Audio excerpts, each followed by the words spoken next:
You are listening to an American Free Press podcast.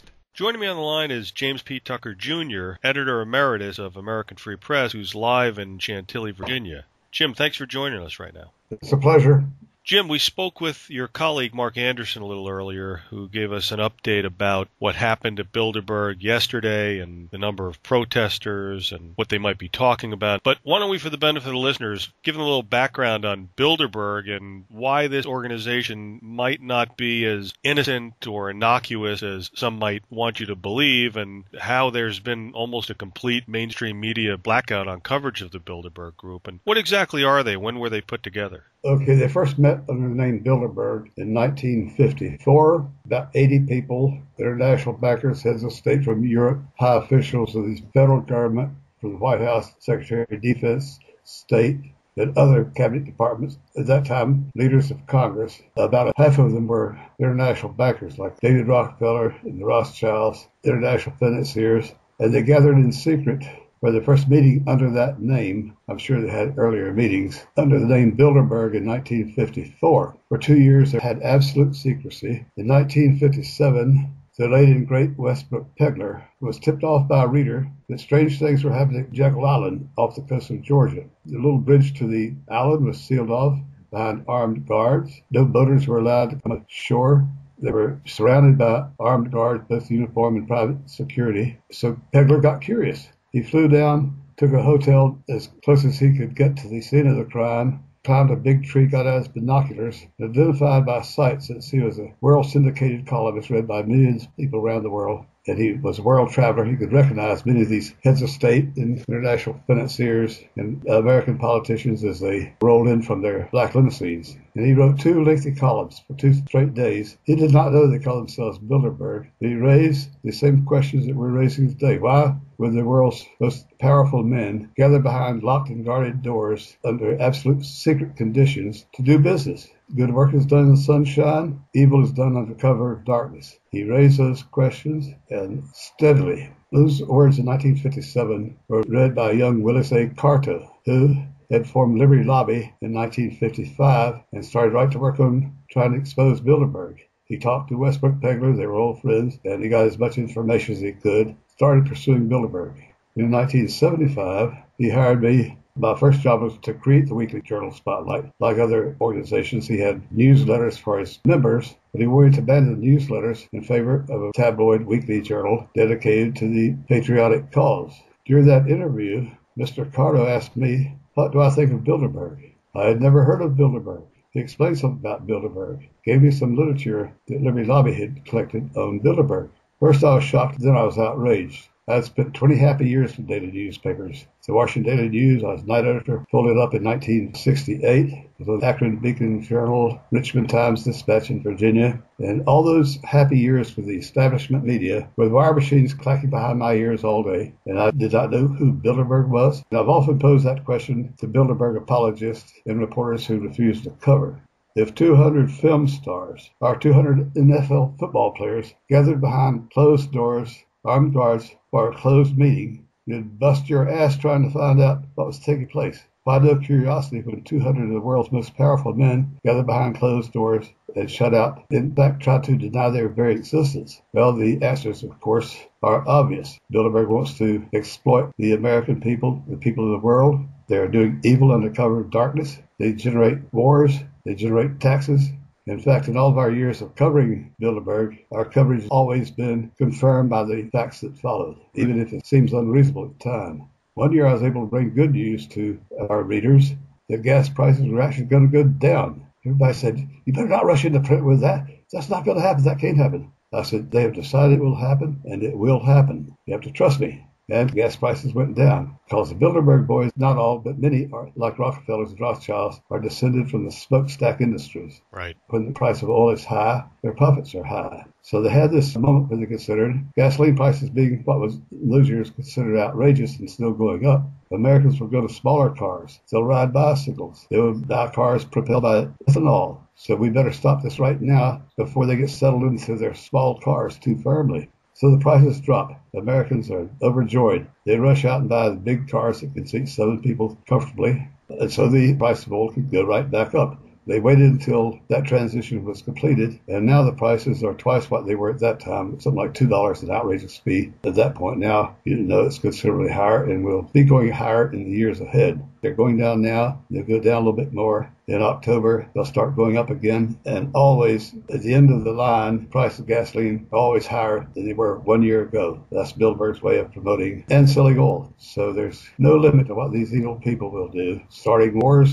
that generates profit. You're making money producing jeeps, tanks, anti-aircraft material, airplanes, and other toys of war. I remember 1 year, Bilderberg wanted the United States to get over what they called the Vietnam Syndrome. After the utter failure in Vietnam, another useless war that killed clearly 60,000 Americans. And so Americans were so fed up with war, Nixon ended the draft as part of his tactics to get elected, and they called it the Vietnam Syndrome because Americans did not want war anymore. And without Americans going to war, they're not going to make a big profit. So they ordered young Bill Clinton, two-term governor of Arkansas, who attended the 1990 or 91 Bilderberg meeting. The obscure governor of Arkansas becomes the presidential nominee and ultimate winner and is run against one-term Big Bush. The reason Big Bush lost was because he had followed Bilderberg orders. He campaigned with a promise, no new taxes. Read my lips, no new taxes. And he said that he was for the Taxpayer Bill of Rights, which is law now. I was very proud of that because on behalf of the Liberty Lobby, I proposed the Taxpayer Bill of Rights before a House committee, and it evolved into law. It's a slow process for any piece of legislation, but it evolved into law. But Bush was punished by the taxpayers by losing the election for breaking his promise on Bilderberg orders to raise new taxes. But they already owned Bill Clinton, of course. They're quite happy with Bill Clinton, who also ended the Vietnam Syndrome with the invasion of Kosovo. In that invasion, we had not one American soldier killed, and none of us want to see an American soldier killed. But the reason we had no casualties was because the bombers flew so high they were out of range of the anti-artillery jazz on the ground. They could not be hit. But by flying so high, they could not target their bombs either. And that's why one bomb hit a school bus crossing a bridge, killing all the children. Another bomb hit a McDonald's hamburger factory, killing more. And many, many innocent people on the ground were killed. But the war also had one other effect that Bilderberg dictated. NATO became the UN's World Army. In fact, they say so out loud now. But after Kosovo, it was the first shot NATO had fired in anger. NATO's very charter was defensive in nature. It was established during the Cold War to resist potential attack by the Soviet Union in Western Europe. So after NATO violated its own charter, then they announced that our mission is now worldwide. Anywhere on Earth we will go. When military action is needed, we will be there in our blue helmets, but only under the direction of the UN Security Council. Putting all that together, NATO is now the standing army of the United Nations and another big step toward world government.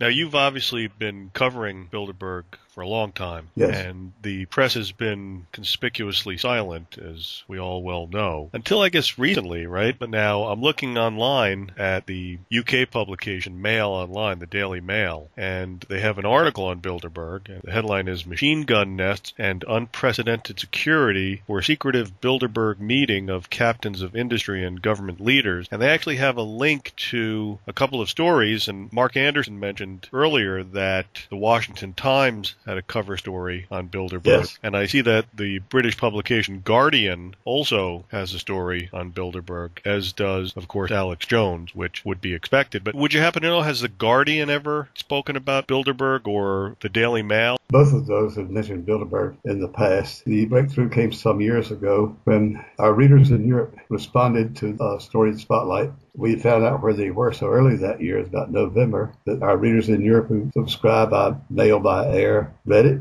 and then wrote back by snail mail saying, should we alert the local media? And I thought, why in the world did I not think about that years ago? And the answer was yes, yes, yes. So it was in Helsinki. I remember it was so much fun to see the helicopters land from the airport. And all those Bilderberg kids getting off their helicopters heading for their big black limousines. And 100 reporters are standing there, well, broadcasters and reporters, yelling questions, kind of questions you and I would yell at them. And their eyes were bulging as they fled to their limousines. And since then, there's been a bigger turnout every year. I think this year's turnout is bigger. Police estimated in St. Marie, Switzerland last year that more than 1,000 people were there and more than 100 broadcasters and reporters were there. There are stories in many newspapers, and in this country, the press is becoming more emboldened. All these years, the Washington Post, New York Times, and the LA Times always represented that Bilderberg imposed absolute secrecy, not only on their main newspapers, all three of them own a large number of small weeklies, daily newspapers. They could impose a ban on Bilderberg on their own newspapers, too. But they cannot impose that ban on an independently owned newspaper or independently owned broadcasting system. Oh, yes, those three papers also have broadcast stations. So every year now we send out a letter to our readers within 200 miles circumference of the Bilderberg meeting, asking them to alert their local media. And every year it gets bigger. Every year Bilderberg is set back and embarrassed and annoyed and outraged by all the attention they're getting when they want it to always be a secret. Mm-hmm. Today, Mark Anderson just told me the Washington Post sent a cameraman. If the Washington Post ever does a story, it would be the first Bilderberg story they ever did. It would suggest that with all this attention in the other newspapers, we can remain silent no more. We'll probably see their story on Sunday, maybe in the women's section, with some patronizing comments. Right. The fact that they feel forced to give it any attention at all is a breakthrough. As I said, every year, the patriots gain, the Bilderbergs lose, and we are winning. Patriotic Americans are going to defeat the cause of Bilderberg, and we'll reassert our nationhood because we're a bunch of those awful people Bilderberg calls nationalists. Right. People who refuse to surrender sovereignty to a world government. And as Americans become more aware, they become more outraged. The political pressure on lawmakers and others and policymakers in Washington is immense. For instance, the Law of the Sea Treaty has never yet been ratified, which, as you know, would surrender great gobs of national sovereignty to the United Nations. Inland waterways, our national park system come under UN control. We do not want that, and we will not have that. We're not going to have it. We're going to win that one, too. And that's why they were speaking so angrily of Ron Paul in the lobby as they gathered Wednesday evening, saying very cruel things about Ron Paul, which is a tribute to the great Ron Paul. I'm sure the man didn't literally mean it. There was one guy said that he'd like to put Ron Paul and all his believers on an airplane flown by a suicide Muslim and send them all straight to hell. I don't think he literally meant that, but he's so angry he wanted to express it that way. Which again is a tribute to Ron Paul, who remains a candidate for president with enough delegates so that he'll have to have a primetime speaking assignment at the Republican National Convention where he can enlighten more people on his message. Of course, he's not going to be nominated. I don't think he's going to run as a third-party thing because we're now reduced to bad and less bad. Right. Nobody can be worse than Obama. He's a self-proclaimed communist. He publicly called himself a communist until the age of 41. And then they decide for political reasons it's a good idea not to call yourself a communist anymore. When you're 41 years old and you're a dedicated communist, you are a communist. Jim, do you believe that the folks at Bilderberg and the Marriott Westfields Hotel, where they're meeting, do you believe that they have set up machine gun nests and are deploying satellite surveillance and other sophisticated monitoring equipment? They had considered, according to our information, that they were threatened by a terrorist with machine guns. They wouldn't have machine guns. They'd received a terrorist threat by phone. Then they decided that would be too dramatic and abandoned that one. And they also considered a fire hazard or something. All that was to rationalize expelling people on Wednesday at noon.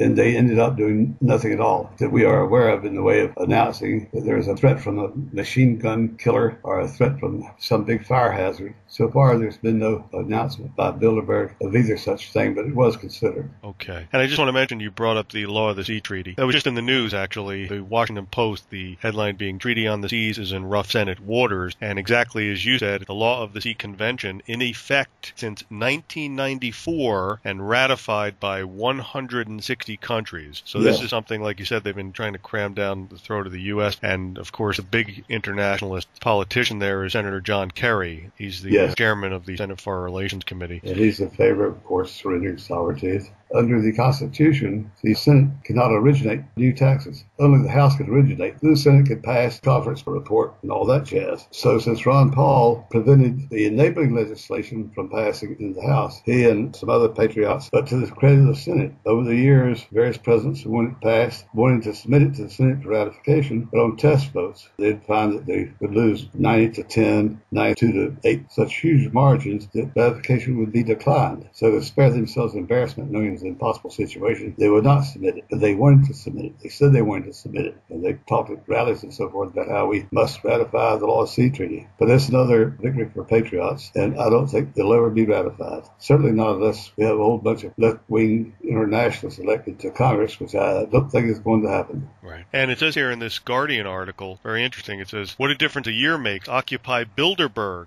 I love it. The Occupy movement seems finally to have realized that the problem isn't the 1%, it's the 0.001%. Yes.